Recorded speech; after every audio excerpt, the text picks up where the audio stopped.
Yo, yo, yo, welcome to another episode of That's Dope. My name's Godzilla, we got Josh, and we have a special guest that we've had 5 years ago. We got the nice guy Prince, Ryan Johnson. Thank you for coming through. Thanks for having me, man. Yeah, this was, I wanted to hit you up like in happy times. Something huge just happened for the community, for Final Fantasy, of course. But first, before we get into that, I really want to say rest in peace to Akira Toriyama. As of last night, he passed away at 68. He just inspired like so much of our works. I wouldn't be in the anime industry if it wasn't for like what he made. Video games have been impacted by what he's done. Even like the last time that we talked 5 years ago, I was wearing a Dragon Ball Z shirt. So yeah, I just really wanted to say that first because now as we're recording, like just everybody is just top of mind. But I had to say something. I think it's like it's sad, of course, but it's like he really was like the godfather of this shit. And I'm not saying that to be like on some weird pleasantry shit. I mean, that's the truth. Realistically, when Funimation was founded, like the reason they got picked up is because they acquired Dragon Ball. Yeah, it was the first title. Here. Yeah, that was like the only thing they had. They were like, "Yo, we got Dragon Ball," and then America was like, "Okay, we're greenlighting this shit," and then Funimation started. And it was like Dragon Ball was the beginning, and then from there, everything else. It's like the only reason we have anime in the capacity we do currently, in the West especially, is because of Dragon Ball. Yeah, we had things in like VHS stores. If you were like one of those guys, you could find like Ninja Scrolls maybe. But it's like the thing that put anime on and made it to where it was like we were all like watching Toonami and shit. I mean, respectfully, Funimation, and because of Dragon Ball, they existed the way they do. I personally agree. Like of course, Akira was like the first like big anime thing that showed the world like what it could be, but for me it was Dragon Ball, especially like for us. I was just talking to a friend who's in Holland, and he told me that Dragon Ball Z was also like they had like a similar experience with Dragon Ball Z being like the main title that they had as anime, around the world. But I just had to say that because rest in peace. Like this is a huge thing, especially for like the nerd community, I would say. But man. I mean, when I was a kid, when I was a kid, I used to draw like my own Dragon Ball OCs. Oh, really?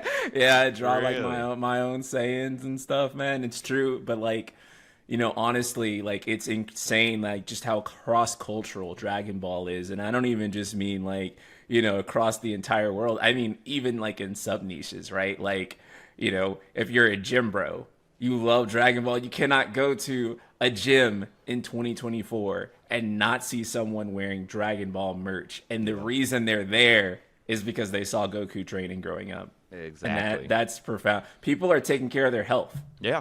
Because of that, right? I was working out last night. I was working out last night when the news broke. And, it was like with Dragon Ball Z mentality, just like, I just want to get stronger, like I want to get better. Right. I think, anime culture, nerd culture, like it really inspired us to be healthier, like bigger, better versions of ourselves. Rest in peace. What? I'm more sad because it's like he had more to offer the world. I don't really get sad like when old people usually like. I usually get like, dang, that sucks, but they had like such a great impact. I guess I'm sad because it's like he had more in the tank. Like more to offer the world, and it's cut short before being able to make those things happen. Yeah. And it's also really tragic to me that they were saying that he basically died of a hematoma. So it sounds like he hit his head on something, and there was head trauma, and it caused internal bleeding, which led to his death, which to me is just even more tragic because, this wasn't like disease or something that couldn't have been prevented. Yeah. It was just likely an accident. Yeah, it was probably an accident that happened. And unfortunately, because it seems like he was still healthy. He had a ton of projects, they said, in development up until this happened. So man, like that's for real. I mean, I was reading the manga, I was enjoying it. I was actually excited for Daima. Like I have enjoyed more Dragon Ball products than not. Like I love the sub, I love the dub, I love the music. I was excited for baby Dragon Ball. Yeah. Yeah. I really wonder what this means for the series, because like the series wasn't really over. He did take the helm, didn't he? Didn't take it back for Super. Yeah, like he came back into it. And yet the other guy go back to illustrating essentially. Yeah, so it definitely, definitely is going to be a pause for it, and I think they'll figure that out. It's like, just around the world, like we're seeing like just like the industry just sort of take this as a day, like this is a tragic day for sure. So it makes a lot of sense that they're gonna have to think about like what to do. Like the Godfather, who was still in charge, maybe like not like on top like he was before, but he's still like making things happen. And now he's suddenly gone, so they'll have to figure that out. And but either way, I'm glad. If anything, I'm really happy that like we got to grow up in that era. Also, it's like I'm just happy to be a millennial, honestly, at this point. Like, whereas, like, if we had like a really good time growing up, and it's I hope the kids get to enjoy that shit. Honestly, that's what I think. Yeah. Also, speaking of going into different happier topics, especially the reason that we want to bring you on, Final Fantasy. Yes. And growing up at the same time, like I'm happy I got to grow up with Final Fantasy 7 also. What was your first way into Final Fantasy again? Like you told us last time, but it's also been a minute. Oh man, so I don't think I've like really like told the full story like to too many people, because it's kind of absurd. But back when I was a kid, like my friends, they'd have Final Fantasy 7 on PlayStation. I didn't have it, so I pirated the PC version when I was a kid. Oh my god, never let Square hear that. But yeah, I when I was a kid, I was like, I got to grab the PC version. Because I didn't get I got the PS1 version later, actually. So I got like my physical PS1 version later, but at first, like, sorry. Yeah. What year was this? Oh my gosh, dude. I was like maybe like 10 or 11 years old, actually. Wow. Like 2000. Like, and I was chronically online, and I was on dial up. So it actually took like a very long time for it to download. That's a good question. I'm glad you said that. Yeah, because I was thinking what time period? Like I was thinking like maybe like 2006, but I was like, wait, no, this is like 2000. I was really young, and I was honestly too young to even like to have like really have been knowing how to do that type of stuff. But I figured it out, man. And I was like the first generation of chronically online people. Back in my day, right? Yeah, no, it started with me. It really did. To the point of where people would always ask me, like when I was a teenager, like on like AOL Instant Messenger, they'd be like, every time I log on, you're always online. I'm like, yeah, because I live here.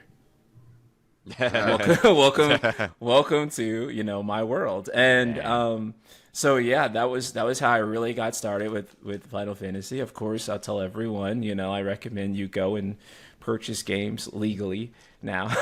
But I was a broke kid, and that was how I got into it at first. And thankfully, I can afford games now. And from there, I played 8 and 10, and I really loved it. But I guess what like really attracted me to Final Fantasy and was the characters, the design of all the characters. I looked at Cloud, and I thought he was like the coolest character like ever.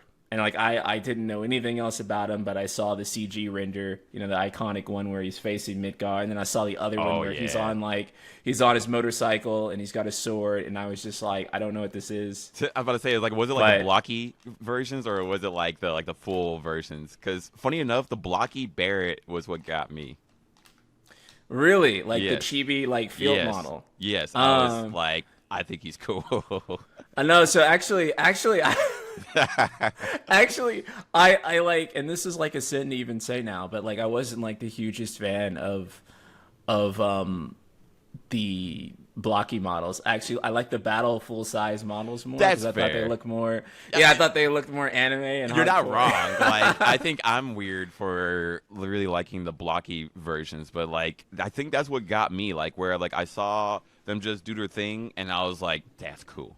And then I saw Barrett talking, and I was like, oh, Yeah. He's so cool. Yeah. So, I just thought that it was the coolest game ever. The PC port was super wonky because you had to use like the numpad in order to control it. Oh wow. Yeah, like it was I guess because they had the super- arrows on them, right? Yeah, and it was the controls were really jank, and I'm pretty sure you couldn't actually control them. No. And Yeah. so, yeah, it was. I'm surprised you became an influencer for Final Fantasy after this. Like this. Yeah, I know. 10-year-old boy doing this. 11. I can't remember. It was somewhere in between 10 and 12. I was somewhere in the middle of like late elementary school, Golly. and I was doing this. Yeah, and yeah, from there, man, it was it was pretty much over for me. I loved Final Fantasy VII. I'll just never forget. That kind of just, you finish a game and you just have the controller and I guess in my case, the keyboard, and you're just sitting there and you're just like, yeah, and it's just like, you can't even believe it. Not going to spoil the ending of the original for those who still haven't played it. Yeah, but it was one of those endings that left you speechless. Yeah. And you were just like, wow, Yeah. okay. And it's also too. It's one of those stories where when you play it as a kid, you do not realize why it's actually deep.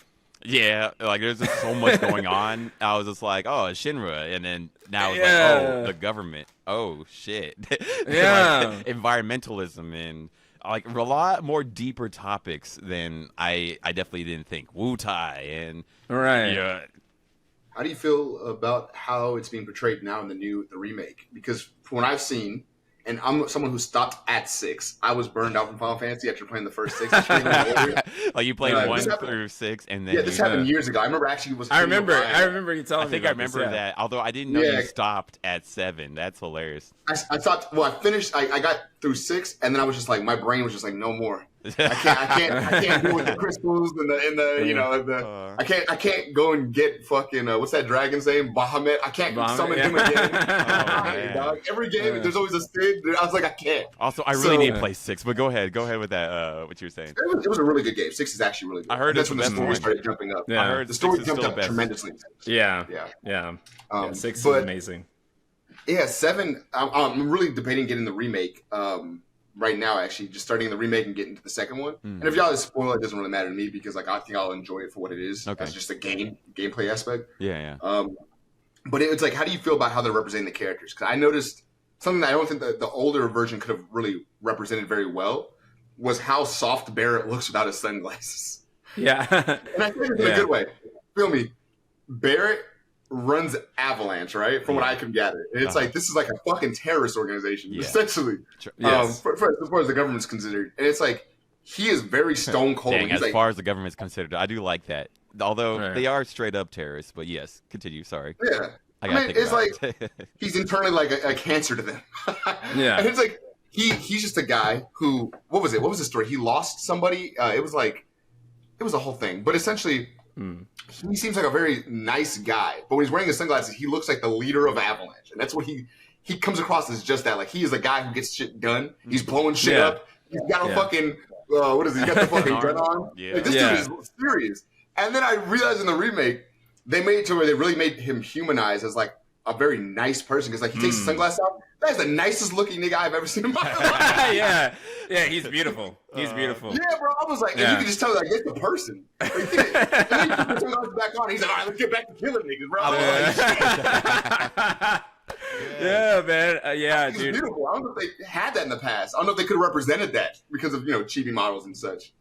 Yeah, no, and that's kind of what's great about this remake trilogy is that they are diving a lot further into these characters, and they've added a lot of things that have mostly been really, really good in creating these much more realistic depictions of these chibi characters. And Barrett's arc really goes hard in Rebirth because that's when you learn about his full backstory and how he really became radicalized against Avalanche. Ooh, and yeah, In this part 2?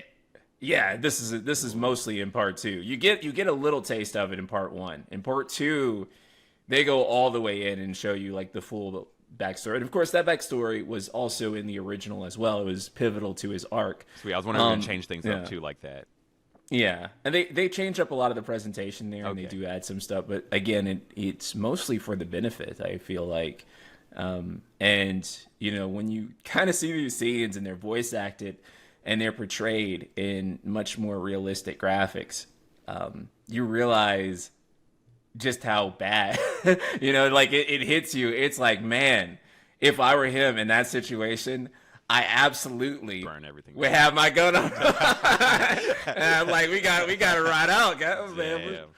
I'm not letting them get away with that. Like that's exactly. Yeah, like that is exactly how you're gonna feel whenever you see those scenes. Like it's just like it's unavoidable in a way. And so it characterizes that, and also too.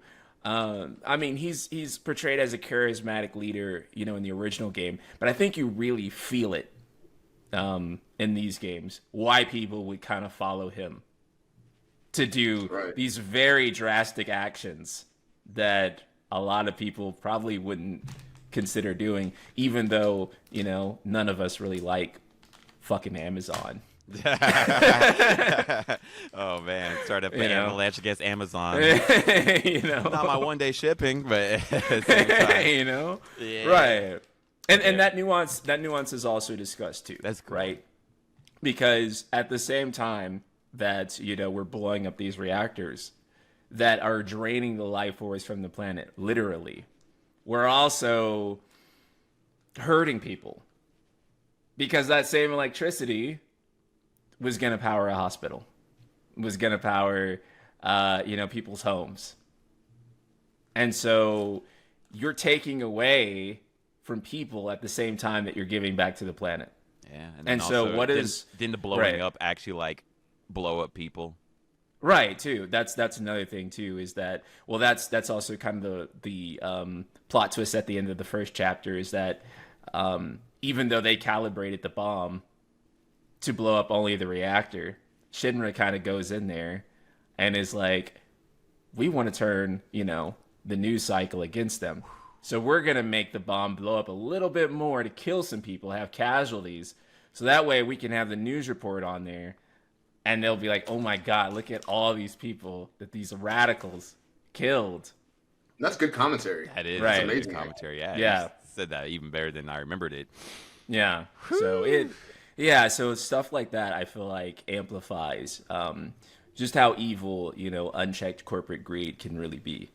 Damn. Yep. Yeah. Like I haven't yet played this new remake. I wanted to get through the prequel Crisis Core first, and I'm really liking it. Like I thought I would feel a little burnt out because I just got through Final Fantasy 16.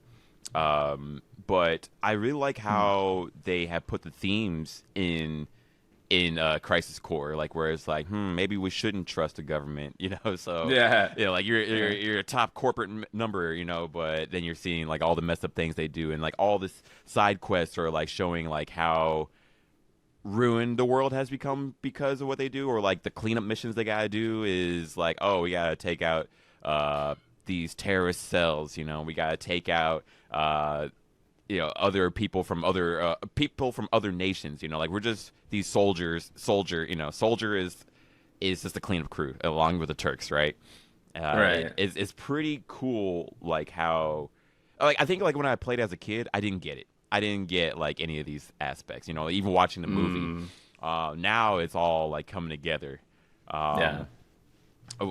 Would you say that someone who hasn't played the original game can just jump in with like a remake and then go in, or do you think that they have to play like the OG or like have to do some more research before they get into it?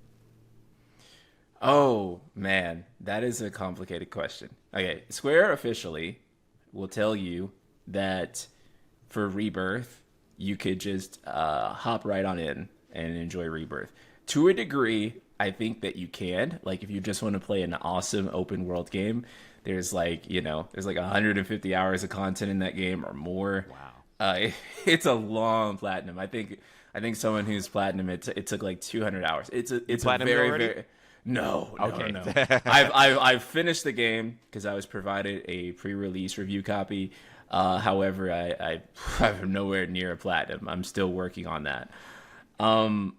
it is a great game, and I think you can enjoy it in the context of Isolation. However, I do think you're probably going to want to play Remake before you dive into Rebirth. And if you can, play actually the original, because the kind of new meta twist is that there's a sequel-esque thing that's happening. And so it's actually, if you look at it in a certain way, you could actually view this remake as a sequel to the original game. Right. Okay. So it's yeah. Because I will. Well, I guess I'll ask you first. How does that feel? Having to play a game, you have pre-release, you have to put content out, you have to review and everything. Does that make you rush the game and lose the experience, or were you just like doing it at your own pace and being like, "Fuck it, I'm just gonna play it, and if I have to review this thing at 20 hours, I'm gonna do that"? Well, so do you feel that pressure? Like, do you? Yeah. Do you have? Do you feel like you got to go faster? Or, like at this point, like, are you like, man, I'm the nice guy, motherfucking Prince. I can do what I want. No. I think any journalist or content creator will tell you that, you know, your review playthrough of a game is always, unfortunately, a bit stressed, because not only are you not doing a normal playthrough of a game, because, you know, whenever you're playing a game for the purpose of creating content and reviewing and analyzing a game, you're always going in kind of with a different lens than other people. So you're scrutinizing and also finding a lot of the great things about a game in a way that maybe like organically you kind of look over. So you do kind of spend a little bit more time playing around with things and really trying to take some things in. At the same time, you're also rushed because you have a deadline. So you're trying to spend time and enjoy things and really take notes. Like I have to take notes. I have like I had like a 5-page document of just like bullet points that I was taking like while I was like reviewing the game. And then I had to go and, you know, turn that into basically a little essay that I could put out in like a short amount of time. And that's also the other component to that too, right? Is that you're also producing a deliverable based on your playthrough of the game. So yeah, whenever you're doing your review playthrough, there is always a rush because you're not able to, say, platinum a game usually during a pre-release review playthrough, because normally at most you have like 2 weeks. Sometimes it can be worse and you can have like 1 week. For me, it was really easy to justify the time that I spent because it was just like, well, I make Final Fantasy content, so I'm gonna go all in on this, and I'm gonna be first to like really bombard the internet with everything that I have going on. But yeah, review playthroughs can be incredibly stressful, and I think nobody fully understands just how much pressure that journalists are on to complete a game in time. This is why so many people are like, journalist mode is easy mode. The reason why so many journalists hit that easy mode button is because they got to complete the game like today. You're not trying to play the game for matches. Right. Play it over and over again. I died so many times. I only was in the first chapter. Right. Yeah, right. Exactly. Like if you lose a boss fight like 5 times, and you got to beat the game in like a week. You know, like anyone else would be like, oh, okay, cool. I'm going to level up. I'm going to go do some other stuff. I'll circle back around to this. But it's like, if you got to beat the game this week, it's like, nah, motherfucker, we got to do something. Mm-hmm. We can't let this stand. So I'm just set the game to easy and I'm just play through it. And that's what usually ends up happening with a lot of journalists. And that's why easy mode gets dubbed like journalist mode or whatever. That makes a lot of sense. Yeah. I don't think that like a lot of us are thinking of like, oh, you guys got to do this super quick. And I guess like you have to like you can't do like side quest stuff, right? Like you're just like having to like beat the game to see the story mode, right? I mean, generally speaking, you do want to complete it. I think the bare minimum that you could ever do for any review is have completed the story. So I would accept a review of most games, if as long as they had completed the main story of the game, because I think that's the bulk of the content. That's what you do the majority of the game is the main story. And I think that even in a game where side quests kind of suck, as long as the main quest is good, most people would still consider that ultimately a good game. And you can skip side quests; they're optional, right? Yeah. So I think you can do that, but obviously in your review you should clarify how much, of that side content you ended up doing. So fortunately, I was able to do not like a tremendous amount of side content, but I was able to do enough side content in my Rebirth playthrough to be able to talk about it. But at the same time, you know, I've done reviews for games where I've had to play like, you know, 10 or 15 hours in a day. You know, morning I wake up to like literally time I go to sleep, and it is really unfortunate when you have to do that. But that is the nature of reviewing a game, oftentimes. I feel like that's the feeling I have whenever, because like I have some friends that always want me to like stream games with them. They're like, "Oh, we're gonna play this game or whatever it might be," and I feel like I don't even do it normally because I don't want to, because of this feeling of like I'm like I don't want to have to on my playthrough. I want to be able to like do all the little random shit. You know what I mean? I don't want to have to like rush this. Yeah, because I know how I'm sure you're just like me. Both you guys have been playing RPGs just as long as I have, if not longer. Where it's like when I go to the town, I'm like gonna climb these 3 buildings and see if there's like a treasure chest up here, so I can get the one sword that everyone forgot about. Like, you know what I mean? Yeah. I don't think that's good content. I don't think anyone wants to see me do that. Right. But they want me to like go through the story and do the things, and like I don't know. I'm just like too much of a. I just want to enjoy the world, I guess. Now my second question was gonna be, I am gonna be one of those people, most likely, unless you guys tell me otherwise. Really, this is a serious situation right here. You're gonna change the course of my life.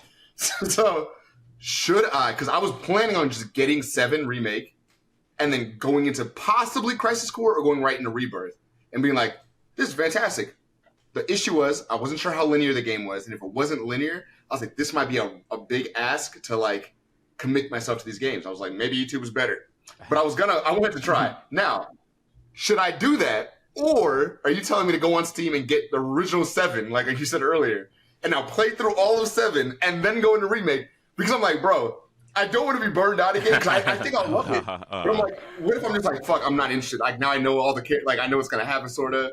And even though I know there's turns in Remake and Rebirth, respectively, I'm just worried. There's turns. So are you saying I have to, like, for the betterment of me, I should go to 7, or should I just go Remake, Rebirth, and then watch the videos and see the you know, the little synopsis of all the turns? Or would that be like taking away the experience? Listen, I think you should just play Remake and Rebirth.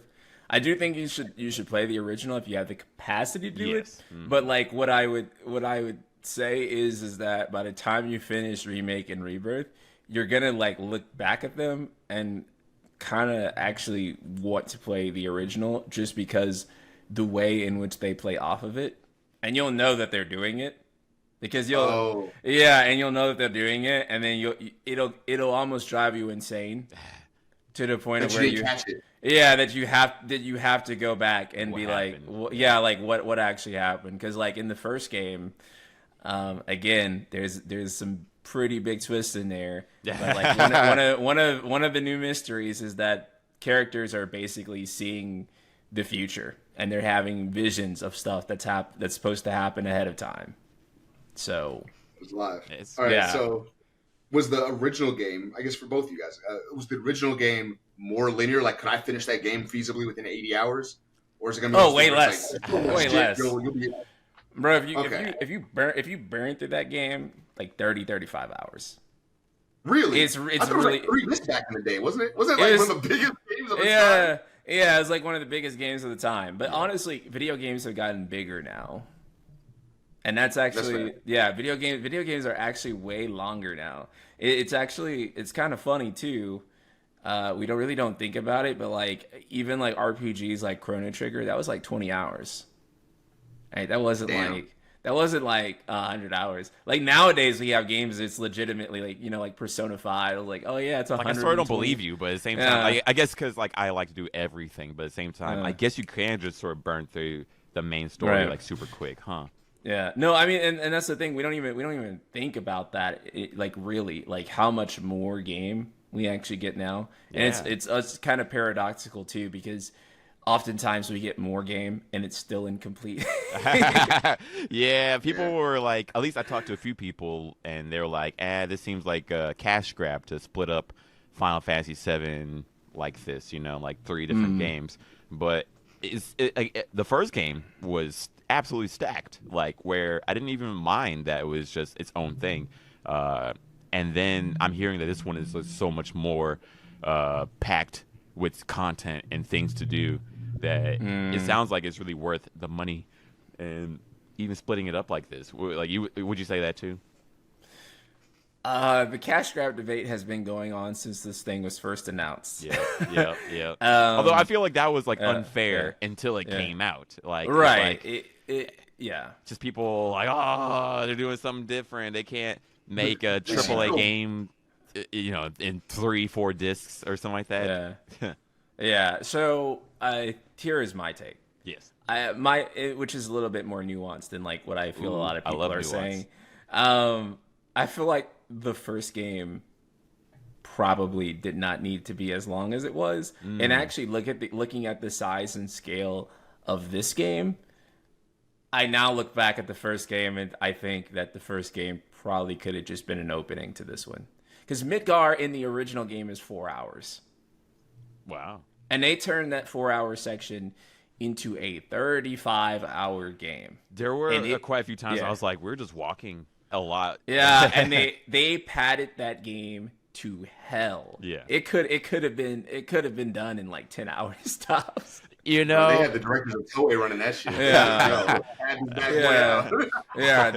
They padded it out. But there's a bit of a story there though too, that before that they were working with a third-party developer, CyberConnect 2, and CyberConnect 2 was actually going to be developing the game on behalf of Square Enix, right? And so they were going to be working together. Well, halfway through development, Square was looking at CyberConnect 2's work, and it was not satisfactory to them. And so they basically fired CyberConnect 2 and took the project back into Square Enix internally, and they put that game out in a relatively short amount of time while utilizing a lot of the work that CyberConnect 2 did and just kind of like scraping it together and pushing that game essentially out the door, which makes it kind of a miracle that game turned out as good as it did, considering the circumstances of its development. And that becomes even more clear when you play Final Fantasy VII Rebirth and the sheer wealth of content that they're just owning it the whole time. They're not like letting another group do it this time, right? Yeah. And so this is them internally from the beginning handling the whole project. And of course, they had the benefit of reutilizing assets, the engine, everything that they had set up from the first game. And the amount of content in this game is so staggering. It's staggering to the point of where it's like, I wish y'all had just left Midgar as like as a short little section and then not have made it a full game. I don't know if that's a hot take or not. People still really love the first game, but there's so many sections like visiting the sewers twice. Yeah. I platinumed that one, and it did feel like, dang, I wish I could skip so much more in hard mode, versus having to do it again, and it's just like, all right. So I'm excited. I'm really excited for this game. Right now I'm trying to 100% Crisis Core for some reason before I get into... Oh! Is Crisis Core shorter? It is shorter, but trying to 100% everything is a little ridiculous because there's this mission, like there's 300 side quest missions. I don't know why. But luckily I found this technique, I guess, the costly punch, just punching people, 99,000. Yep, and that's just the next one. Bam, moving on. Although one other thing you have to do is like there's like this slot machine system, and you have to do that. You have to get like this lucky hit, like in a fight. So you can't like finish a fight too quickly. But also, like at least trying to like farm for this slot machine thing. It's a random thing. You don't control it at all. Just slot machines keep on going. And sometimes they hit something you need. Sometimes it just doesn't hit anything. So just trying like to make that hit like while also like not finishing a fight too quickly is sort of funny. And for some reason I said I'm going to do that before I try to get into this game before I go to the party. I'm being dumb. I need to just get into this game right now. I think. I would just go ahead and get into this. Yeah, and because honestly, Crisis Core is a nightmare to 100%. It is an absolute nightmare. The missions alone, for anyone who hasn't played this game, the mission is run down a little hallway, usually. Yeah. There might be like one treasure chest in this hallway at most, and then you fight an enemy, and then that's the mission. And it is super repetitive. Now, the reason it's like that is because the game was originally developed for PSP. And PSP had these little UMD discs, and they only held 1.5 gigabytes, and that was it. And so you could not put a whole ton of really elaborate world design in a lot of your games, especially not for side content. Side content had to be kind of kept to a minimal. You needed all that storage for the main game. So what they came up with were these little bite-sized missions that you could do on your PSP, and they went kind of crazy with them because there's 300 of them. And, you know, the idea was that anytime you're on like a bus or train, you could pull out your PSP, do one of these little missions, knock it out really quickly in like 5 or 10 minutes, and it was fun. That'd been cool. Yeah. Right. But now, and, you know, the PS5 version is unfortunately just a remaster. It's a really good remaster. I mean, the update I never that played they the did with PSP graphics, version. yeah. Oh my so god. This is just a remaster. It doesn't actually insert itself between Rebirth and Remake. No, yeah. Well, I think you need to know the content though for it, right? Yeah. Because Yeah. I'm really glad I played Okay. this. Like I had always heard about Zach. Like this game is with Zach. I've always heard about him, but like seeing him here, like makes him so much more of a character I actually do care about now. Right. You know? And I like a lot of the existing characters that like we get to know in Final Fantasy VII because of this game.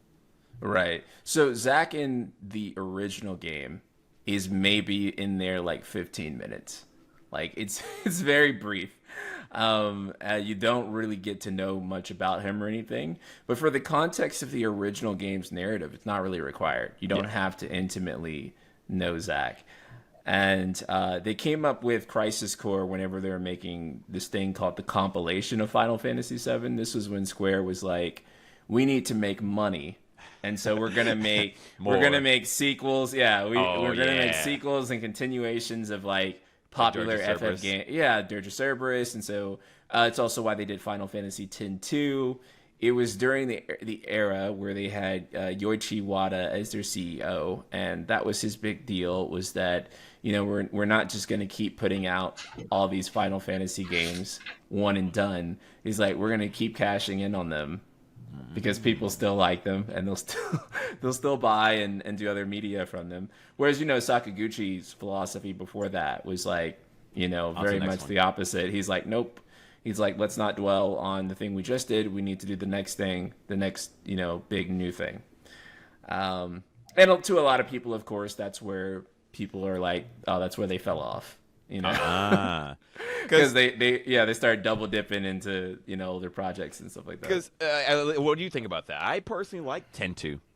Yeah. I like 10-2 as well. Yeah. Okay. Although, yeah, I guess Like, what do you think about the compilation? Do you think that was like a good idea or a bad idea? I think the execution of the compilation was bad. I can agree. I think more than anything. But one of the reasons that I think I was so willing to accept something like Crisis Core or Dirge of Cerberus growing up is because the idea was we didn't think that we'd ever get like a Final Fantasy VII remake, the whole game remade in that style. At the most, we thought we might get like a sequel, like a proper sequel to Final Fantasy VII. But then Advent Children came out, and so, you know, the idea was that like, okay, well, I guess Advent Children is the Final Fantasy VII too. It's a movie. No one wanted that to be a movie. Yeah. And it's even funny too, because even the team that was working on Advent Children, they wanted to originally make Final Fantasy VII too, but the reason they didn't is because it was VisualWorks, and VisualWorks is not a game studio. There's Square Enix's internal movie team, and so. Yeah, it was kind of originally pitched as like Final Fantasy VII 2, and so it kind of got shifted over into just being a film instead, because the team didn't have that experience with making games. Wow.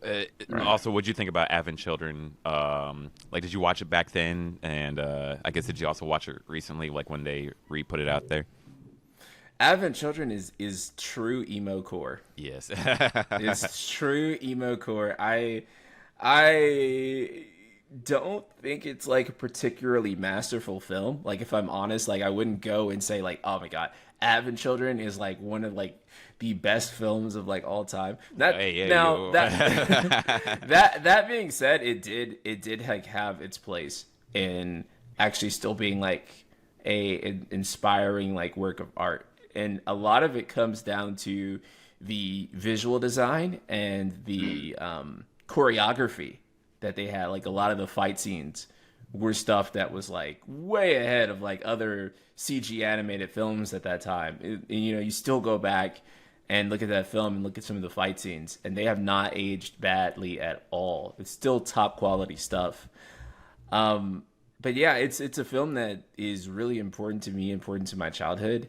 But it is told in such a way that is so convoluted and difficult to get through. Like, I remember my first time like watching Advent Children when it came out in like 2005 or 6, and you know, my impression was just like, did I miss something in the original game? I was like, what? I just watched it recently in theaters, like when they re-put it out, and it was way different than I remembered. Like, I remember like not understanding anything. All I remembered was like the Tifa church scene fight, and like the last cloud fight, and I was like, what happened? Like, it was way different than I remembered. I guess they did a director's cut or something like that. Yeah. Oh, yeah. So the one they put out in films, I didn't get to go rewatch it, unfortunately, because I think I was busy actually playing Rebirth at the time. So I was like, yeah, I didn't have time to like go do it. But what's funny is that after they did the DVD release, they then did a Blu-ray release years later.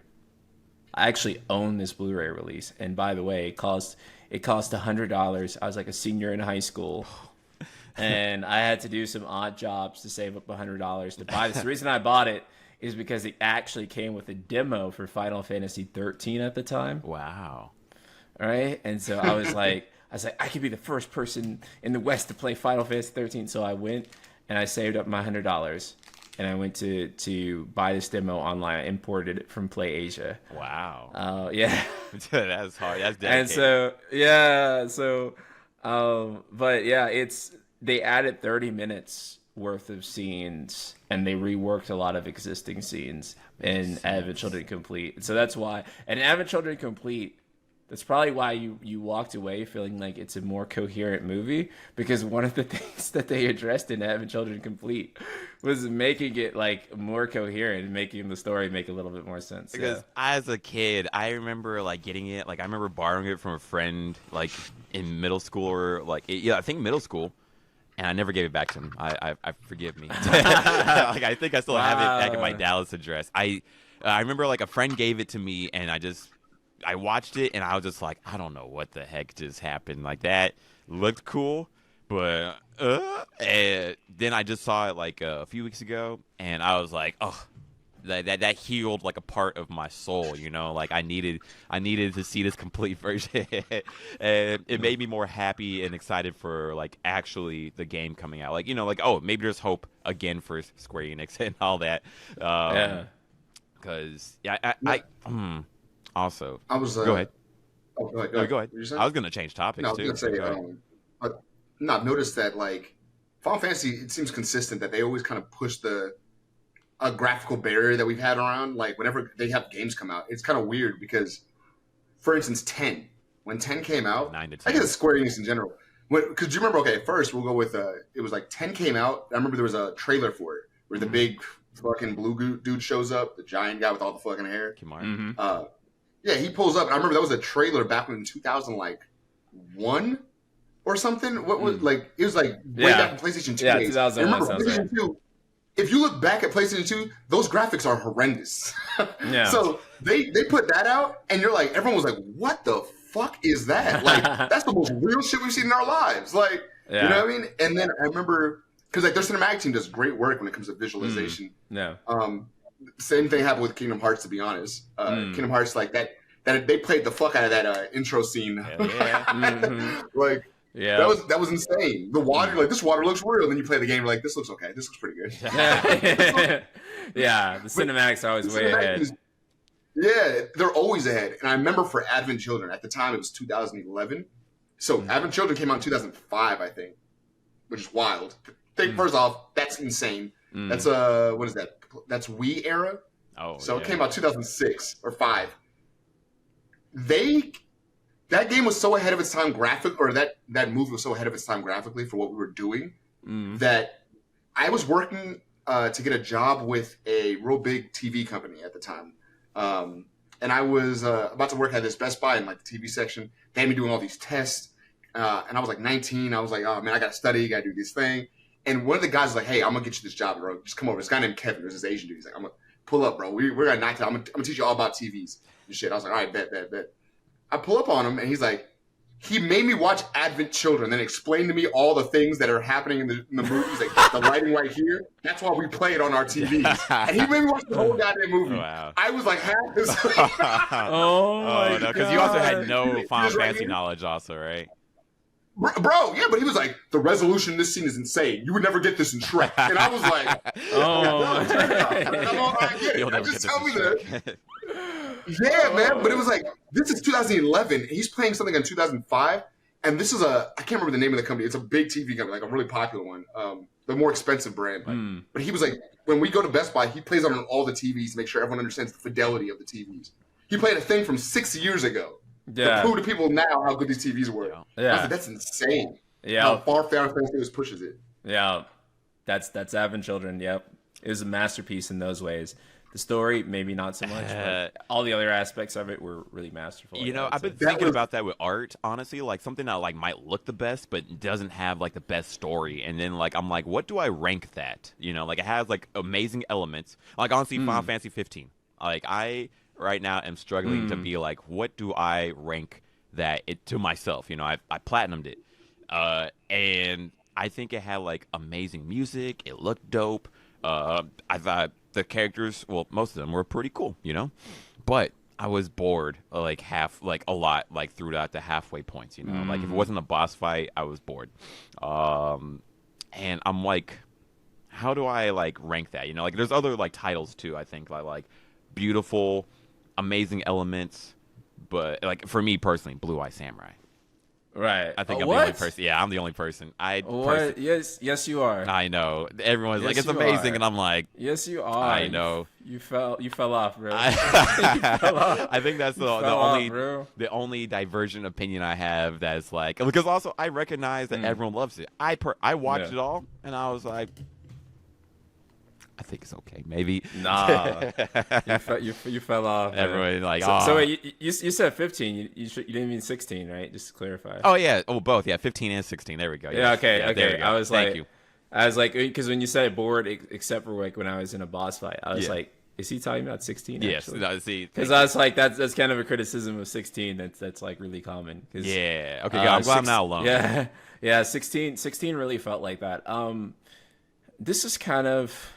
This is something I tried to explain on Twitter once, but like, you know, there's only so much nuance you can fit in a small amount of characters, and a lot of fans didn't really get what I was saying with that. But you don't spend most of your time in the like 6 icon boss fights that are in that game. Or however many there are. I think there may actually be 10 times total that you get to transform into Ifrit, but it's like and not all of them are like really fun or particularly great. Like the first icon fight in the demo, which I kind of forgave because I was like, oh, it's just part of the demo. But all you're doing is holding triangle that whole just falling through this cave. Because you don't even like control the character or anything. You just hold the triangle button, and so it's like, you know. And so while those set pieces are big and beautiful, some of them were really cool. Like the Titan fight was like out of this world.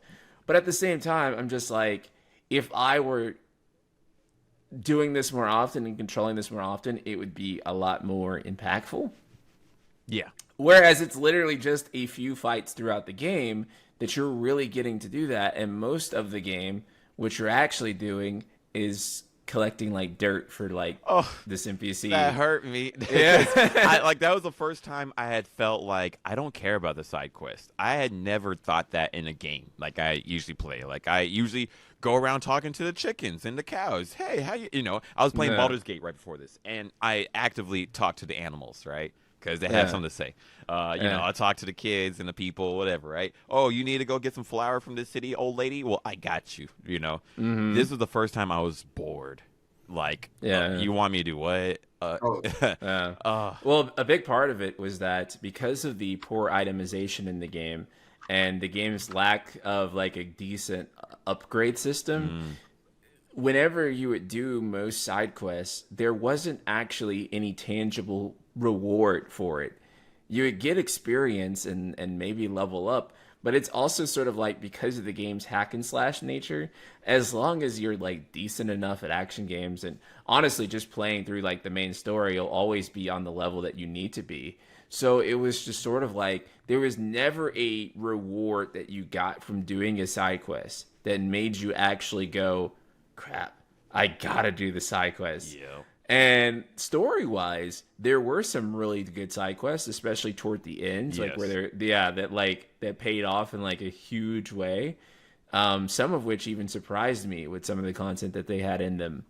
But the problem is that the game never incentivized you to actually pursue the actual, quest line in its entirety, right? And so, a player will do a couple of side quests at the beginning of the game. And if they figure out that all these side quests are kind of just boring, then they're just like, I'm not doing this. Yeah. They'll skip past it, right? Because they're just like, the game is just going to have me do something dumb and it's going to be boring. And unfortunately, all the 16 side quests really are like that for the most part until like the last quarter of the game where they start to actually get really interesting and pay off. But it's like, by that point, who cares? Yeah, very much so. Yeah. I was going to ask him, that was because like you kind of answered it just now, but one of the questions I had earlier for you was what makes a game's side quest like feel important even because they're side quests, right? So part of it is like, they're not a part of the main quest. You shouldn't have to do them, but there's something like, to be said when there's world building I think, and this is like just me off the top of my head, I think a side quest should have some world building involved in it to where you feel the incentive to do it if you enjoy the game, right? I think, for instance, when I think of an Arkham game, like one of the Batman games, doing a side quest made me like, I was like, oh shit, this is so cool. Like this character's in the game and he might come back in the next game and it might be like a thing, but I saw him, I saw Killer Croc early because I went to this random sewer and it was this whole thing. And then he does show up later and he kills some people. And it's like, this is crazy. Or Elden Ring, another game where it's like, there's so much side shit. But the side shit goes into like, if you're like, oh, the side quest, I'll do this little thing. And you're like, side quest, I learned a little bit about this place. Who cares? You might not care. But then every once in a while you'll hit a side quest and you'll be like, this thing goes deep. And it takes you to a whole different world, essentially. Like you go into a portal, now you're in a world because of a side quest. And I think there's other games, RPGs have a lot of issues with this right now, especially the OG JRPGs. I don't know if you guys felt the same way. But Grand Blue, I was playing that, and the side quests are quite literally like, I don't even read them. Because like, a dude will talk to you and be like, text pops up, I'm like, all right, what do you need? Like, in Grand Blue, I was actually like sort of interested in like these side quests and like seeing all that text. Like when I did give it a chance, like they were actually interesting in some of them. I like the fate missions were cool, right? Backstory. Okay, that's what I'm talking about. Yeah. The standard side was like, not that like, can you give me like a piece of dirt and I'll do a thing, I guess, right? Yeah, they'll be like, get me these rubies. And I'm like, what do I get for this? Okay, dragon stuff? Okay, cool. I'll just go get those the fate stuff, I do that. Yeah, the whatever. Yeah, and also like one of my favorite side quests I think about with this was from Witcher. Witcher 3, it's the Battle of the Bastard, I believe, or something like that. But like it was like such an impactful storyline about like fatherhood and like it meant a lot. And like going back to 16, I had a lot of cool themes, but I felt like it was always like almost there, but not yet. It just didn't, something about it, like I just didn't care. Maybe they were talking too much, or it was just like I don't get a lot for this, so I don't super care. Yeah, what is that? Like it, I don't know. yeah, I don't know. Like, like also like they were talking about like racism, which I thought was cool, but maybe I was so stuck on like, oh, they don't want to put black people in here for some reason. I just can't. I can't get jiggy with it. Like the racism thing was like, oh, you're born a magic person, so they put a tattoo on your face to show you got that, but then they would just get the tattoo like burnt off. You know, like it has a scar, but no one recognizes that they have a scar of the tattoo. So it's like, Right. oh, congenital disease, I guess. So, hey, you're a normal person like us. And they just I- white yeah. people. Question. What yeah. makes cyclists? Yeah. What were you gonna say? What were you about to No, say? like going back to that specifically, it's like what makes a side quest, like in your eyes, because you played more RPGs than I think everybody in this lobby at this one. Maybe guys when you were competing, I'm not sure. No, he's It's a like- master.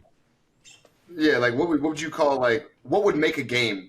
If someone was gonna make a game right now, they're like, hey, we need extra content and da-da-da-da. What would you say, like, hey, these side quests need so people give a fuck in the first place? Oh, That's one of the biggest issues I have sometimes. Oh man, there's like a whole field, the whole study on this.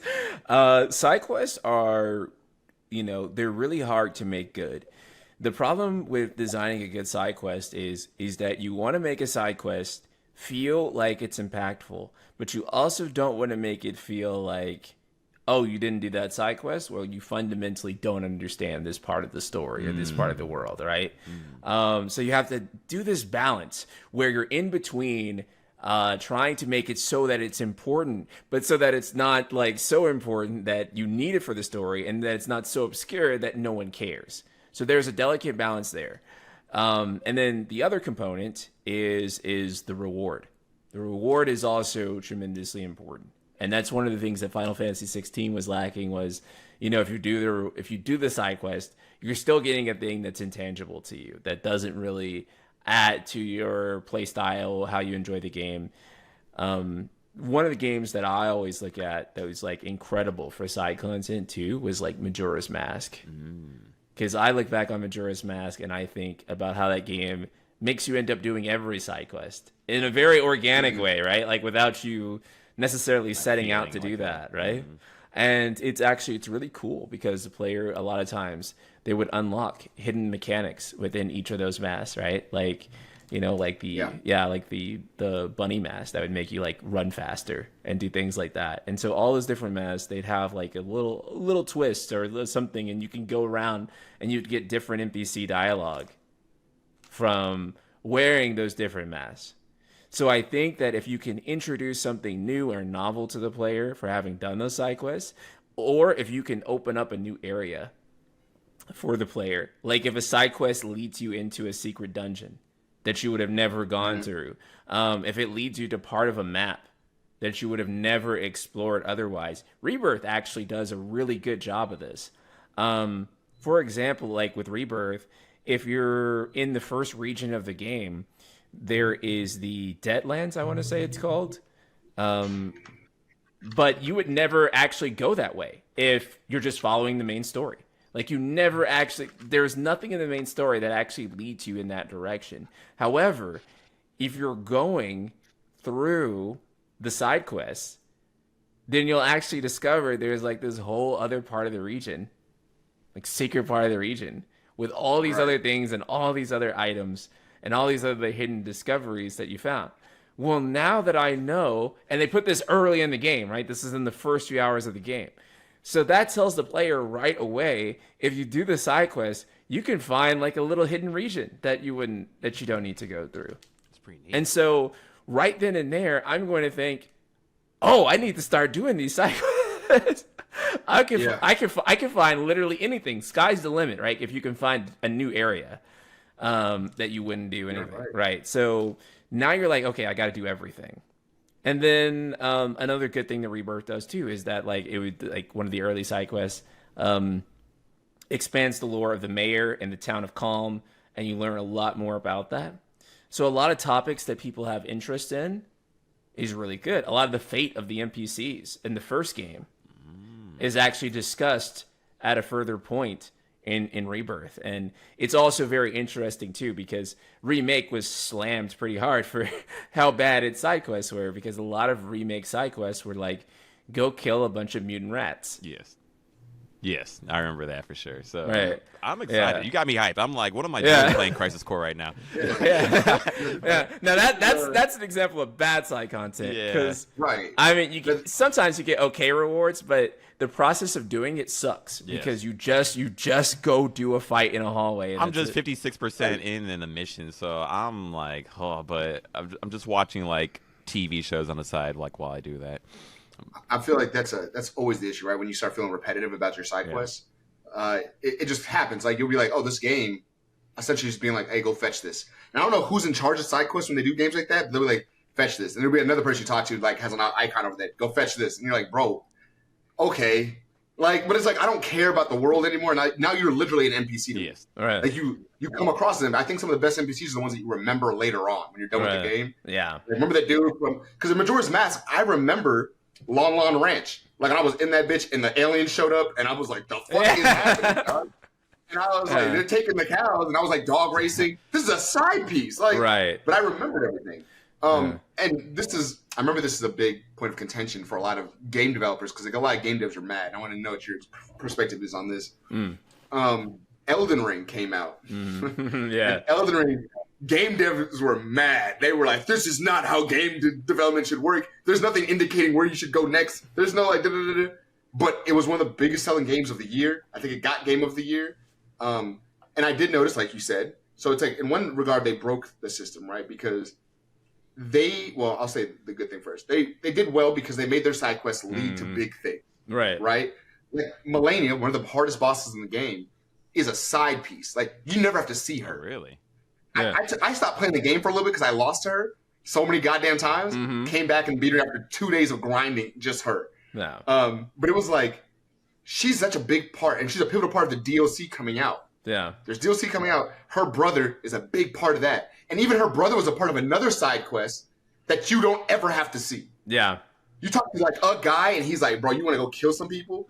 And you're like, he seems evil, but if you do it, it'll lead to a portal that goes to a different world. It looks like almost like hell, like on some berserk shit. And then you'll be like in there. You meet her brother who it's like a lot of shit. And then you're like, now for the DLC, you have to touch the brother's hand, go to the nether realm, and it's a whole different world. And this is all shit you could just beat the game without. But it's like Elden Ring made you want to do everything. Yeah, and so you want to do lore. But I wanted to get to the point of the problem was you said earlier you were like a big part of this is like making sure that people don't feel like the side quests are imperative to the story.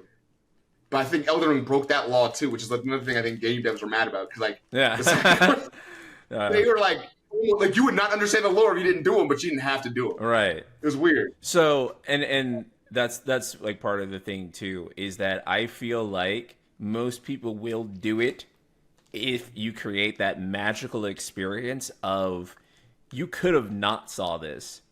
They could have also like not put this in the game, but you did it and you discovered it and it feels like your achievement. If that makes sense.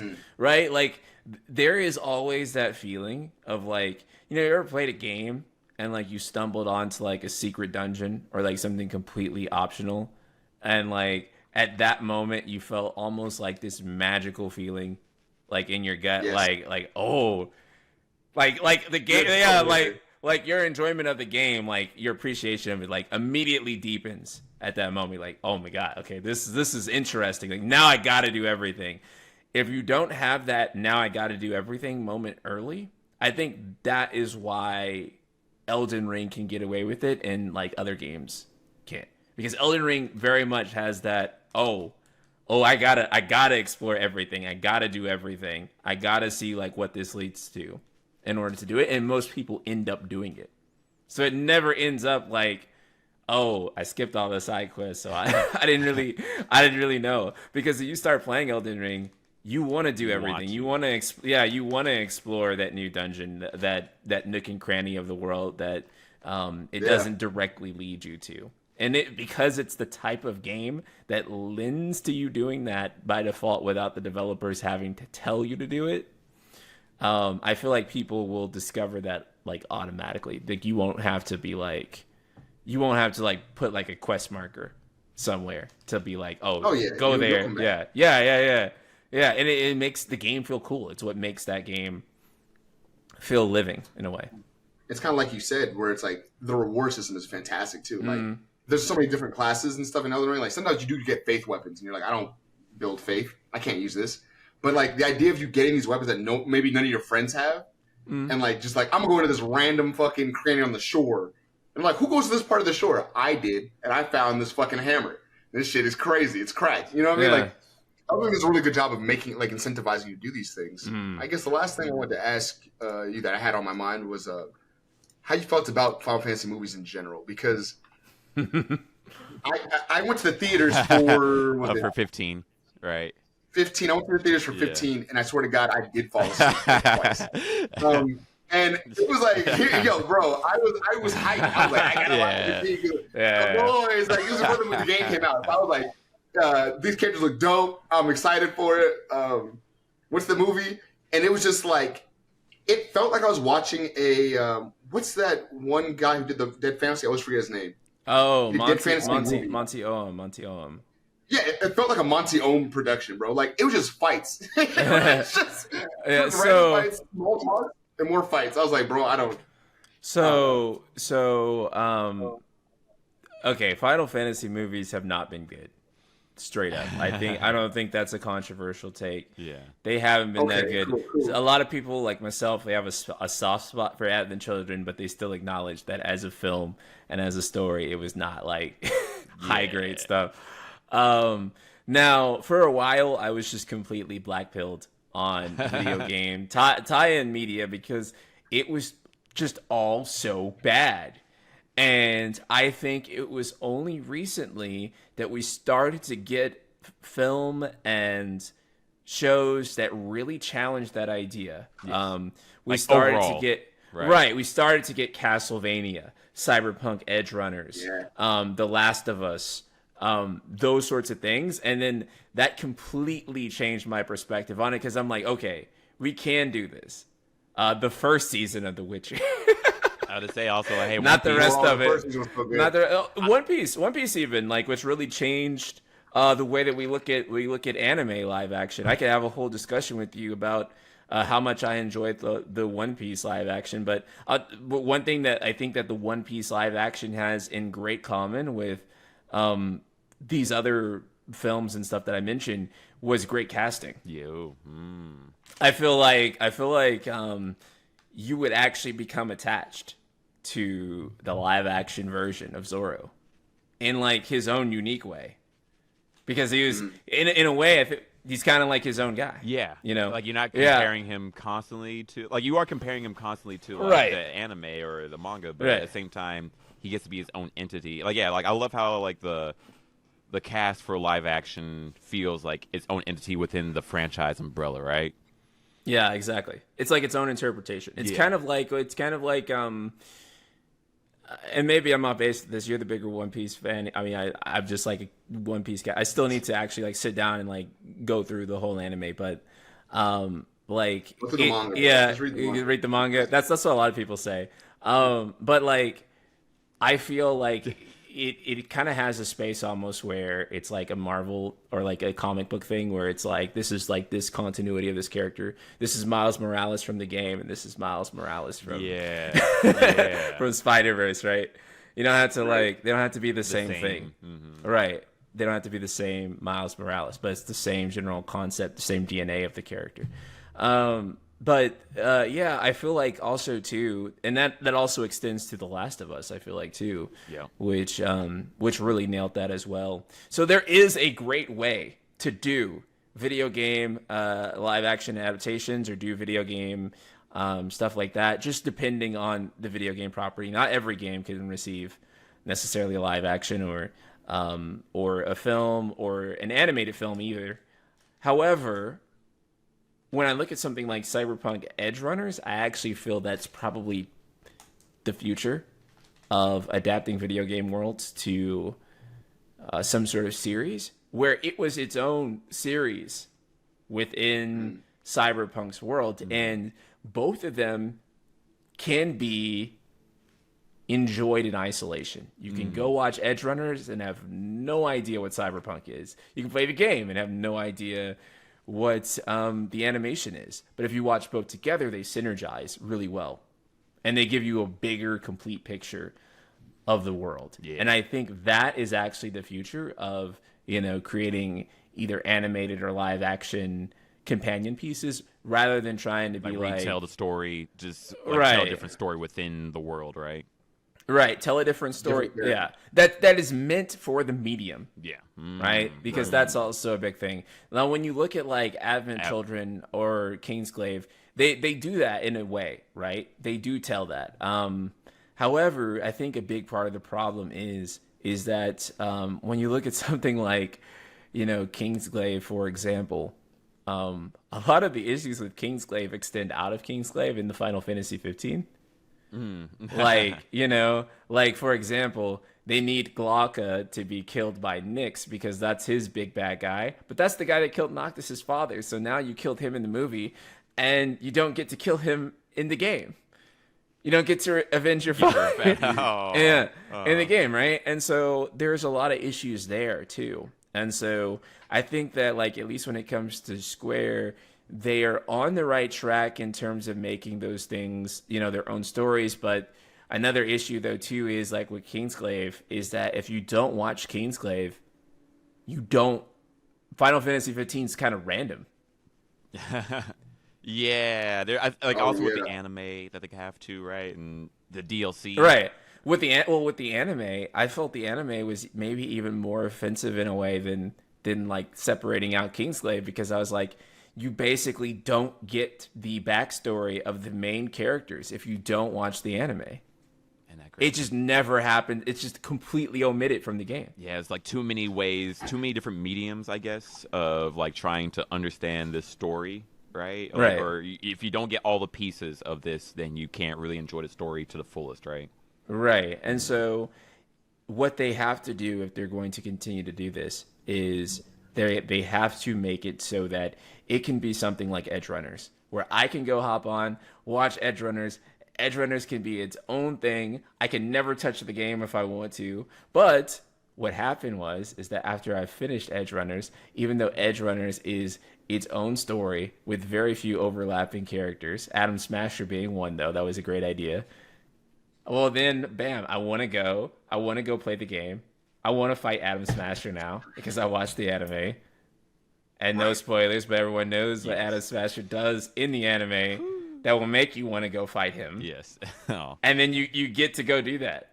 And you play the game. That's dope. And it recontextualizes that whole fight for you in a good way. But you didn't need that context in the first place. But now you have it. And now it adds that other layer to it. And then you're like, oh my God, I can't wait to fight this motherfucker. That's dope. Yeah.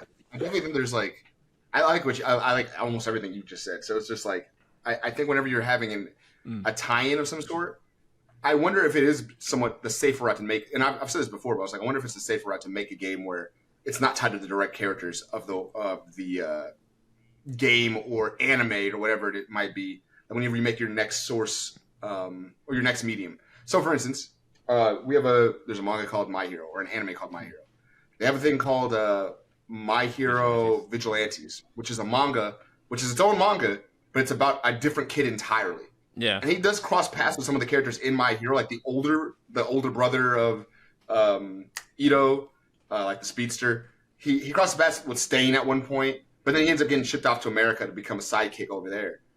By the end, it's a lot of stuff. But essentially, it's like people really talk about. They're like, I like that more than My Hero.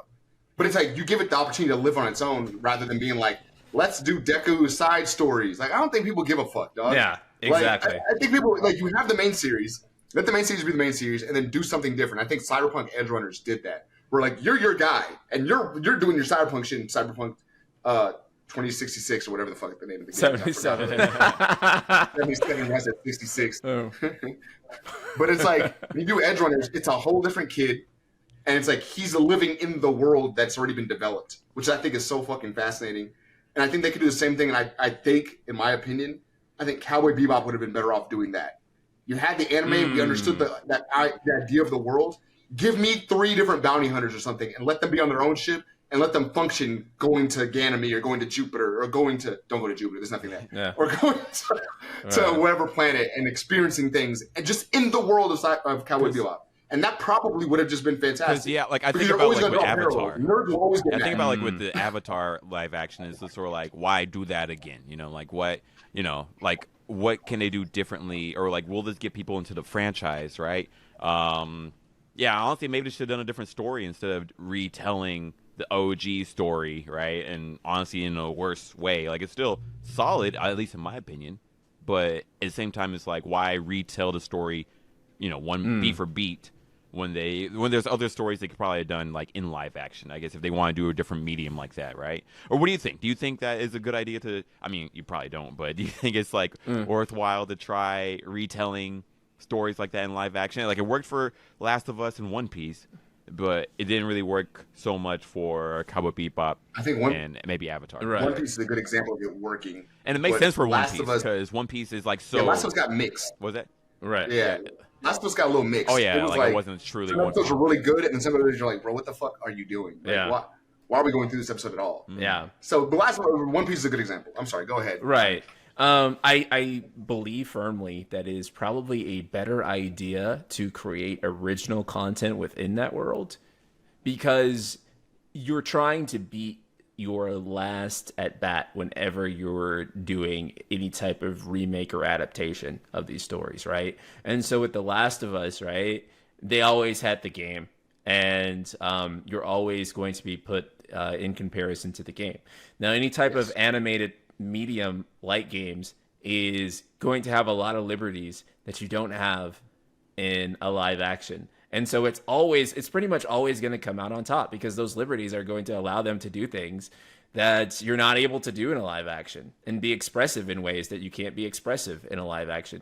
And so it does work out in some situations like One Piece and that. But I think that generally speaking, you don't have to make if you're not making something that people have to immediately compare the other thing to, people are always going to be able to take that thing for what it is, rather than being like, well, it ain't got shit on, the game, or like, like the original anime, right? Or whatever. Yeah. So you can do it. You probably can get away with it. There's cases where it has been done. But like most of the time, it's just going to be like, man, fuck off. Like, I hate this. Yeah. Yeah. Because like technically, that's what Kingsglaive did, but it's like, it felt like it was supposed to be a DLC game. It felt like it was supposed to be like a part of the game. Yeah. I mean, rather than a movie. Well, do you know the development history behind that? I would love to hear that. Like, also, I've been loving all these history bits. Like, it recontextualizes so much for me. Okay, so have you guys seen the trailers for Final Fantasy Versus 13? Back in the day, like with the slow-mo, with the swords. Yeah, so the original opening was the Insomnia invasion that was happening. That was with Noctis, and there was no Nyx character. And pretty much all those scenes were completely rewritten to exclude Noctis. And so basically, the way the game originally opened was Noctis and his boys escaping the city as it was being invaded. That sounds dope.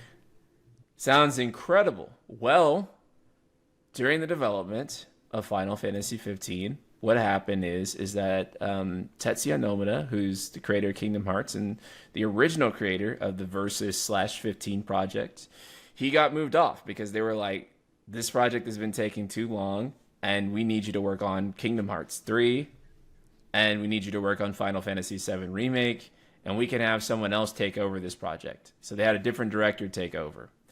And one of the kind of conditions that they had is that they needed to put this game out like by 2016, and it cannot go beyond that. So they had a very, very short time to basically scrap everything that they had been working on and create a brand new game, and they had to ship it out in like 3-ish years. And they were looking at the opening scene of the game, which the opening scene of the game was like a very big set piece, very elaborate thing that they had to create because, doing that invasion scene was going to take a long amount of time. So what they decided to do instead was they were going to create a film, a film that basically isolated that opening so that they didn't have to to deal with making it in the game, and they could just focus on creating the open world and all that other stuff.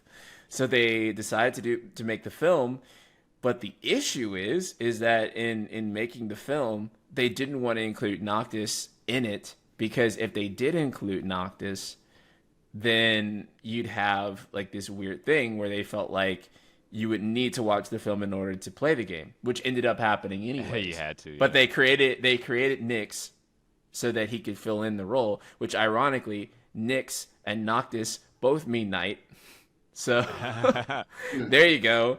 But yeah, so Nyx was meant to fill in the role that Noctis was meant to, and in fact, you can actually see him subbing in for like a lot of the shots from Versus where Nyx was talking to Lunafreya in front of like the painting of Etro, who is supposed to be like the goddess of death, but that concept was cut entirely in the development. So Etro, but that's actually funny. They actually left the painting of Etro in the in the scene, so you have like this fictional goddess who never actually comes up in the story, but she still has like this big artwork that's left front and center in the movie.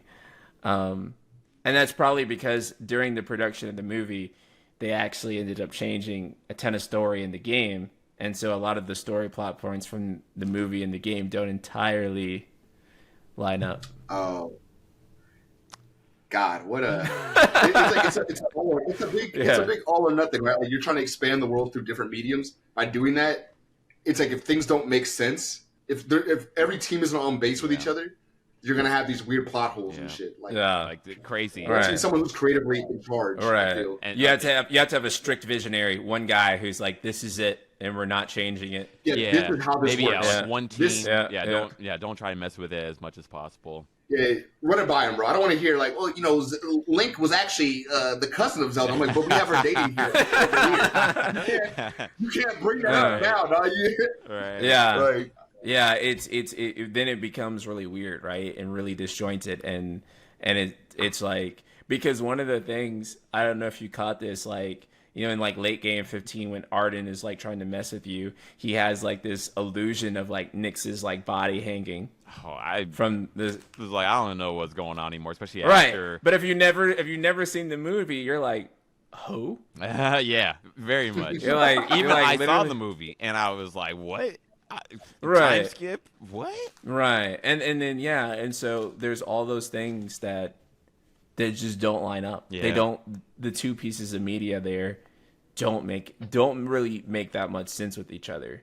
It's like they could vaguely be connected, but they aren't. But my problem, I guess, with 15 is that the way they connect the events of the game to the movie is that instead of showing really the invasion or having Noctis be there like he's supposed to be, Noctis just hears about it in the newspaper. He hears like in the newspaper. In the newspaper he hears that like, hey, did you hear, bro? Your dad died. It's in the paper. And I was just like, holy crap. And it's like it gets even weirder when I guess they got cell phones, man. Yeah, like, that's what I was thinking. I was like, isn't it like a modern nation? They got cars. Yeah. You're pushing, the first scene in the game is you pushing this pretty nice car because they ran out of gas. So, yeah. And they never had cars before in Final Fantasy, so at least they I did. remember. They did an FF8. Oh yeah, you're right. Yeah. You're right. You drove the car. Yeah. Well, they should have cell phones absolutely here. Like, there's a lot of things that I was just like, I don't understand like why they're doing this way.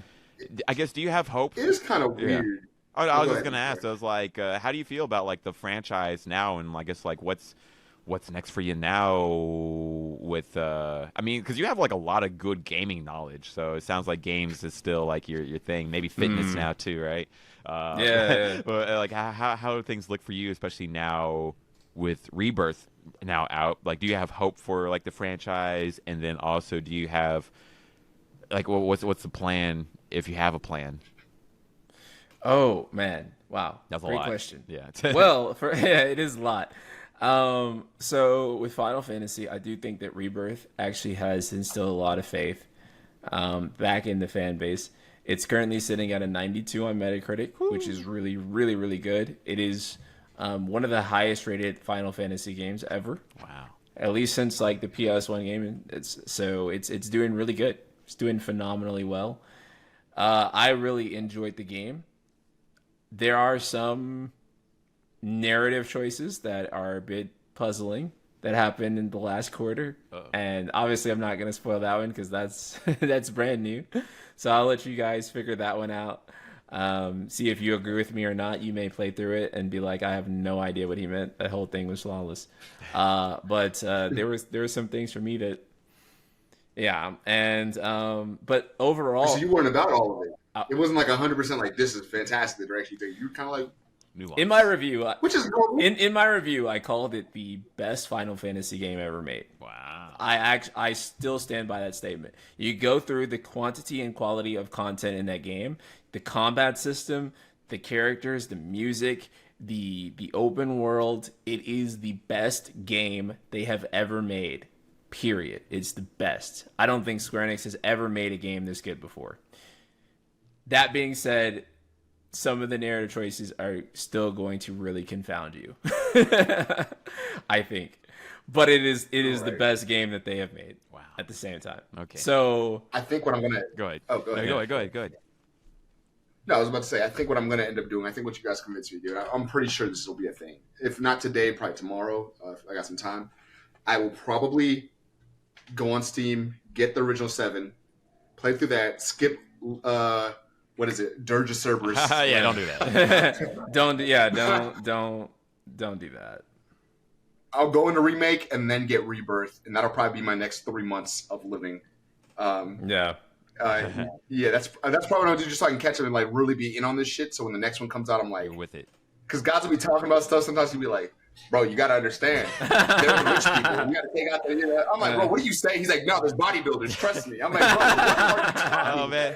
like, I tried to tell him about the party. Also, I should talk to you about the party. I am excited for the party that we're going to be doing on March 23rd. Would love to have, I'm hoping to have you as a host. Cause yes, of course. Wanted to, like, the funny thing is, like, I wanted to get this party a long time ago, like when the first game came out, when Remake came out, and then the pandemic happened. And honestly, I'm glad. Like, I mean, not glad for the pandemic, but glad to have had the pause. So 4 years later, now we can like do it up. Honestly, so excited. I've been wanting to do this casino party with you for a minute. So I'm super excited for this. Yeah, so doing a Gold Saucer casino party, being ambitious of trying to do it in Dallas and then the next week in LA. But, that's really crazy, man. It's a tight schedule. I'm just like, screw it, go big, go home. Like honestly, like you saying that the game is great and worth it gave me hope, and I was like, you know what? Let's make this party happen. So yeah, like I want some bodybuilders because squatting is like always like been a big part, and like just body building has always been like a weird big part of Final Fantasy VII. At least that's why I think. Like, would you agree with that? Yes, it has always been like a weird sub niche within FF7 specifically. Yeah, I was like, I don't know about like in other games, but for sure in FF7. Yeah. Because like I'm having a hard time because one of logistically we were talking about like getting swole dudes to do the thing and like run it, and it sounded cool. Like I like the idea of a competition like that. Like I always like competitive stuff. One of our issues that we ran into was like we don't want people sweating at the party. And then feeling like they got to go hang out with their friends after they just like burned up like their armpits and shit, like doing like pull-ups or something. You know what I mean? Yeah. Like we're sweating, and then your clothes are all like, oh, I feel gross as shit. Like you don't want that. So it's like there was just a lot of. I was like, no, because there's no showers. I was about to say, was there a way to like tell them to bring clothes ahead of time? Like, hey, if you're gonna enter the competition, do the thing. Because we're gonna have a squat competition. Bring some shorts, like for anyone who wins center. Is there a way to like get around that, or is it kind of just like? I'm just thinking, like, at this point, you, like, the bodybuilders, you guys will be the ones competing. Like, and if anybody else wants to, sure, they can, but, that's on them. Maybe I'll I'll bring some wet wipes or something like that. I don't know. Yeah. At this party, like I'm planning for it to be a casino party. People can win prizes, like just doing different activities. One different activity that I'm planning to do is this bodybuilding aspect of having people do squats, or you bodybuilders, maybe people just betting on the bodybuilders, like which one will do the most, like within a minute, you know, like not too many, so that way you're not like really making up a sweat, but maybe just like speed for it. You make it 30 seconds. 30 seconds. There you go. 30-second burst. I want a sprint. I don't want no There minute. we go. We're still going. A minute, I can hit the whole track in a minute, bro. I want 30 seconds. We're still going. But anyways, I'm excited to this was a fantastic talk. Like you are a master of this knowledge. It has like you have redeemed a lot of maybe like the faux pas that have happened with Final Fantasy for me. Like just knowing the history of it is like, okay. Nothing, you know, we're humans, you know, humans made this stuff, and especially like when you're going with corporations that are like, you have to do it within this time period, right? You humanized it, which I appreciate. Oh, thank you. You know, that's actually, you know, one thing I always say is that the development stories behind Final Fantasy games are oftentimes more compelling than even the game itself, because they're always so fascinating about how they put these games together and the constraints they have. Yeah, like definitely. Like I think next time we'll have to talk about like 13 verses, like in depth, really. You know, like especially now. Now that's gone, and I mean, hopefully we have you on before the next Final Fantasy VII part comes out. Also. Yeah. I mean, you got like probably 4 years to have me, so sometime in between there. Mark my words, going to bring you on before then, right? Yeah, anytime, man. But dude, absolutely, it's been a pleasure. Like, this was really good talk.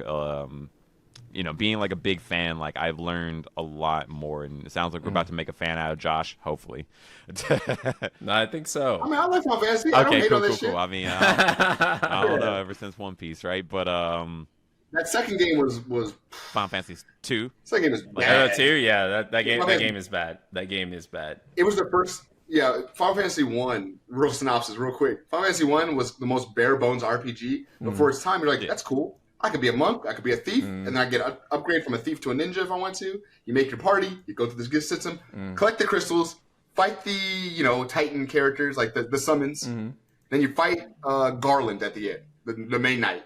And that's the game. And you're like, that was a fun experience, leveling up and stuff.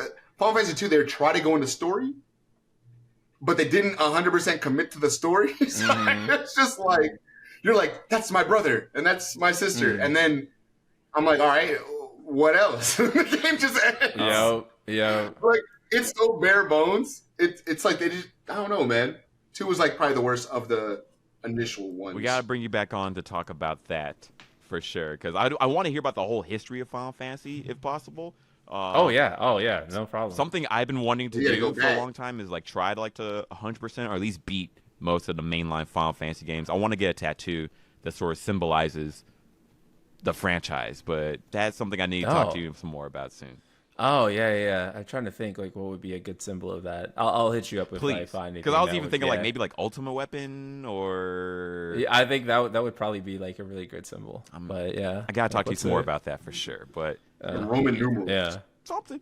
Because I was even thinking like a keyblade or like like putting in a keyblade somehow with that. I don't know, but definitely we got to bring you back on to talk some more. Excited to have you at the party.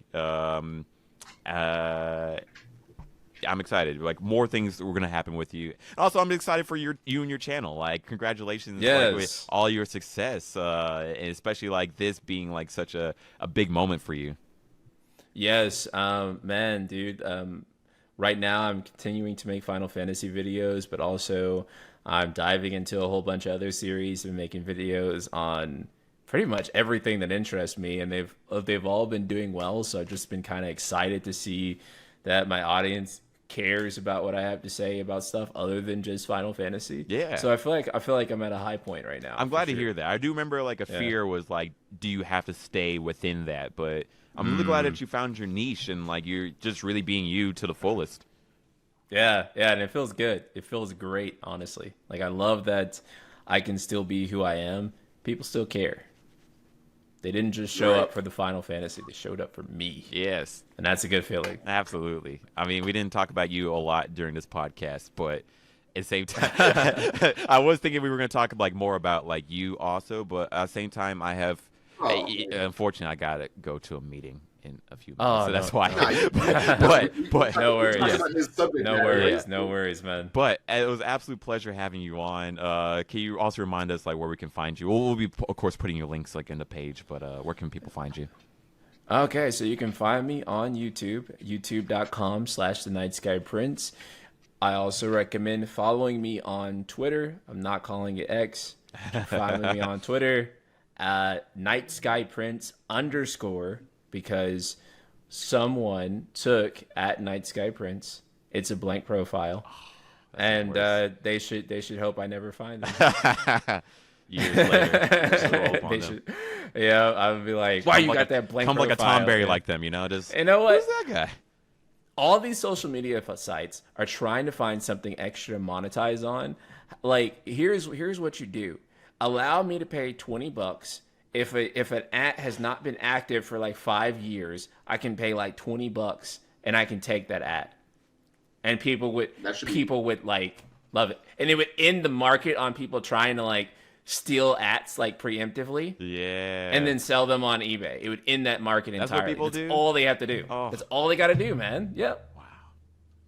Well, I wonder because then you're gonna have that situation where like the comebacks that would be that they would then be like, all right, I just gotta get on these apps, like these specific apps, and just like say something random, like once every month or something. Yeah. Be like, hello. Oh yeah, you're right. You're right. Then they start botting it. Yeah, you're That'd right. be hilarious. I have one last question. I am literally trying to buy the game right now. I'm wondering, I haven't played Intergrade. Should I get Intergrade or should I just get the game, Rebirth? The twin pack should come with it for free. Yeah. If you get the it should be like its own SKU that comes with it for free. Oh, if you have not, I mean, it's not for free. It's either like $70 or $100, right? So it's like, I thought the twin pack was included. Nah, like at with the least, pre. Okay, I'm seeing right now. So okay, on the What is Integrate?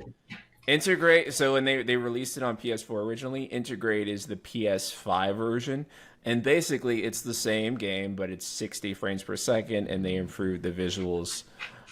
So if you've already played the PS4 version, I'm good then, right? You're good. The only thing that I would try to get or that I would try to swing would be the Yuffie. That's DLC. what I was thinking about. Like where I'm like, I want to actually wait. Uh huh. You got the PS4 version, right? Uh huh. So I can upgrade. You should be able to do a free upgrade. All right. Okay. And you can get the Yuffie DLC for like, I think it's like $20. It's kind of pricey, but you can get the Yuffie DLC. Okay, and it's worth it to do that, right? I would say so. Okay, good to know. All right, Yeah. shit. Yeah. How long does it take? Also, How long does Rebirth take? oh no, the Yuffie DLC thing take. No, the Yuffie DLC is like 5 to 10 hours. Okay, Something like that. I'm gonna knock that out. Okay, I'll make you. It's proud. not long. Okay, you can beat it in one sitting. All right, good to hear. Yeah. All right. Yeah. Thank you so much, bro. This was an absolute pleasure having you on. No problem. Yeah, like the wealth of knowledge, and I'm rooting for you and the success of your pages for more.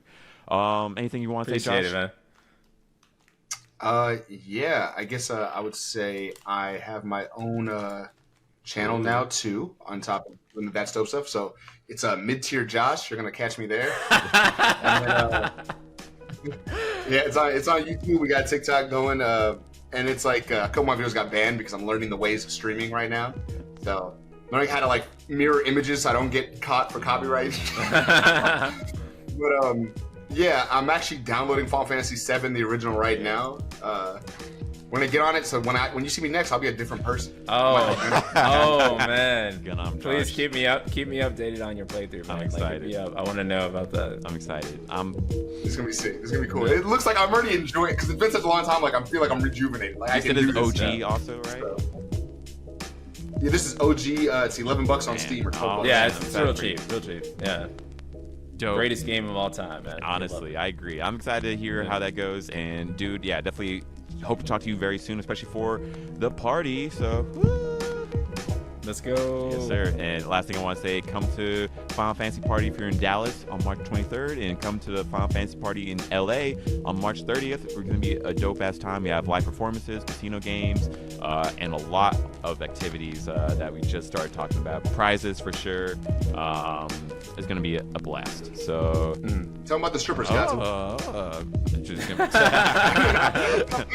come to the party and see. We're trying to reel to them the in. party and see. You got the honeybees. Actually we do, but stay tuned. All right. Anyways, peace, y'all. Thank you so much. As always, stay dope. Peace.